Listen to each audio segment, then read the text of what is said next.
Hi friends, this is Abhay Kumar Rai. और आज के वीडियो में मैं आपको बताऊंगा कि हमारे लैपटॉप की, कंप्यूटर की, किसी की भी हमारी जो वॉल्यूम है कंप्यूटर की या लैपटॉप की वो लो हो जाती है या कभी कभी उसके आइकन पर स्पीकर के क्रॉस मार्क आता है।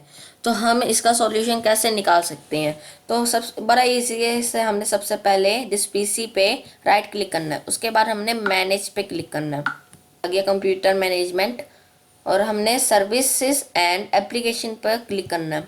उसके बाद सर्विसेज पर, उसके बाद हमने विंडो ऑडियो पर क्लिक करना है। उसके बाद हमने बस रिस्टार्ट करने से क्लिक करना है। और रिस्टार्ट करने के बाद हमारी जो वॉल्यूम है आप सुनोगे तो बिल्कुल अच्छे से हो जाएगी, बिल्कुल लो नहीं होगी, हाई होगी और सारे प्रॉब्लम सॉल्व हो जाएगी। और थैंक यू। आपको ये वीडियो अच्छी लगी होगी तो लाइक एंड सब्सक्राइब जरूर कीजिए। Thank you.